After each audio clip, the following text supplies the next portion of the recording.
তো গাইস আজকে আমি বানাচ্ছি শিবরাত্রি স্পেশাল সাবুদানা খিচুড়ি। আমি এটা ভিজিয়ে রেখেছিলাম 6 আওয়ার্সের মতন।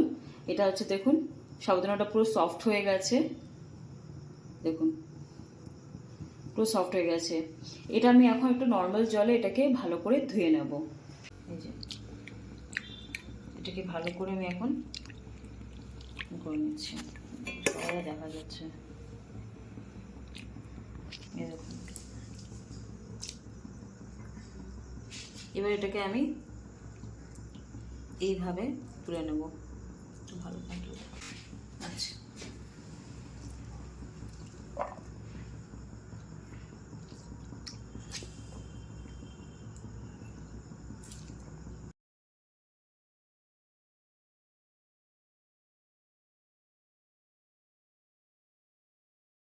এই দেখুন এটাকে এরকম ভাবে জলটাকে পুরোপুরি নিচড়ে একদম একটা পাত্রতে ঢেলে দেবেন।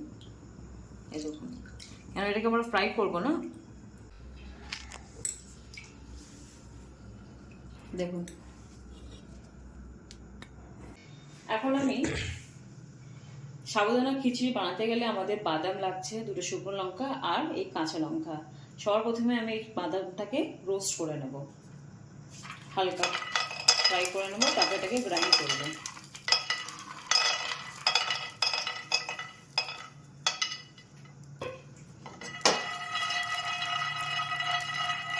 বেশি একদম কড়া করে ভাজবেন না, একদম হালকা হালকা ভাজবেন।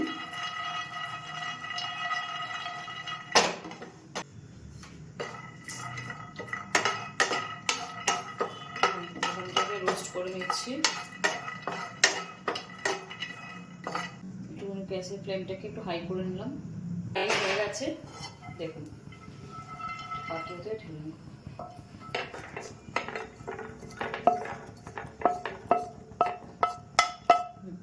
এখন রিফাইন অয়েল অ্যাড করব অনেকটা পরিমাণে, এটা ভাবুন 2 to 3 টেবিল স্পুনের মতন আমি রিফাইন অয়েলটা একটু দিয়ে দিচ্ছি।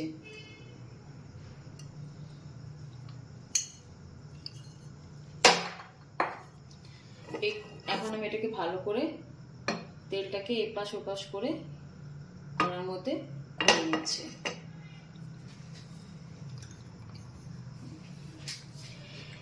কাটা রাখা দেখুন আলুটা আমি একটা বড় সাইজের আলু নিয়েছিলাম, ডুমু ডুমু করে কেটে নিয়েছি। এটাকে ফ্রাই করব।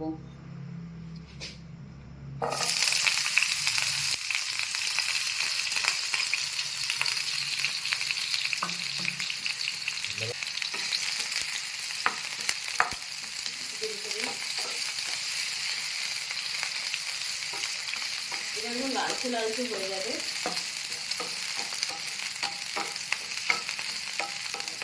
আপনারা আলু চাইলে নাও দিতে পারেন, বা সাবুদানাতে আলু দিলে একটু ভালো লাগে খেতে। এটা একদম আলাদা টাইপের রেসিপি, শিবরাত্রির স্পেশাল যেটা হয়। আপনারা চাইলে অন্যভাবেও করতে পারেন। বাট এই যে রেসিপিটা আছে না, এটা আমি আমার একটা ফ্রেন্ডের থেকে শিখেছি, মহারাষ্ট্রিয়ান ফ্রেন্ডের থেকে। ওরা স্পেশালি শিবরাত্রিতে এই রেসিপিটা ওরা বানিয়ে খায়। তাই জন্য আপনাদের কাছে এই রেসিপিটা আপনাদেরকে শেয়ার করছি।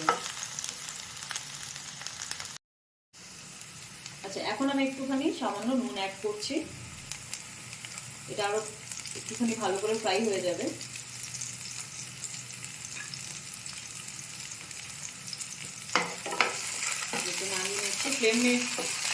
ফ্লেমটাকে একদম লো করে নিয়েছি, এটাকে হাই করবো না, কারণ এটা আমাকে আস্তে আস্তে করে ফ্রাই করতে হবে। আর এটা যতক্ষণ গোল্ডেন ব্রাউন হচ্ছে ততক্ষণ আমি এটাকে নাড়তে থাকবো।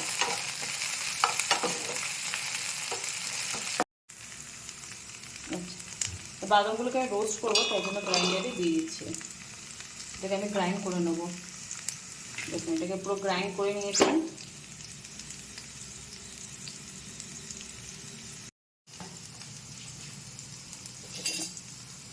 আচ্ছা, এই দেখুন এখানে আমি অল্প একটু জিরে দিয়ে দিচ্ছি, একদম কম দিয়ে দিচ্ছি 2টো শুকনো লঙ্কা।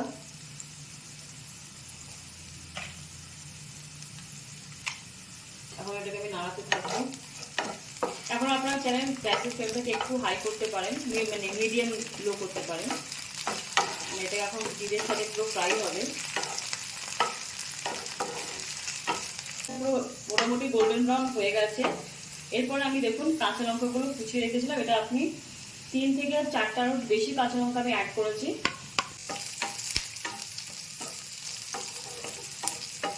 আচ্ছা, এখন আমি সাবুদানাটা অ্যাড করে নিচ্ছি।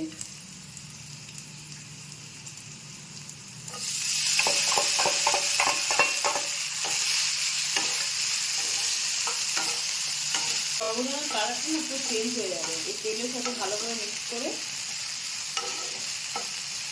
একটু ব্রাউনিশ হয়ে যাবে।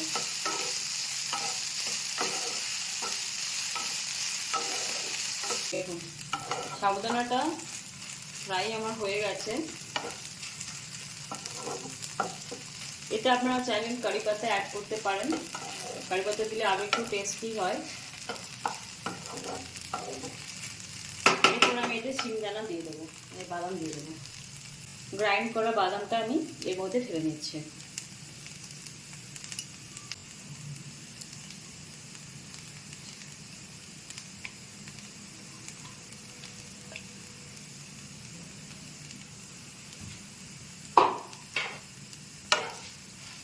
এবার শিংদানার সাথে এটাকে ভালো করে পুরো মিক্সড করে নেব, সব কটা সাবুদানার সাথে এটা যেন লেগে থাকে।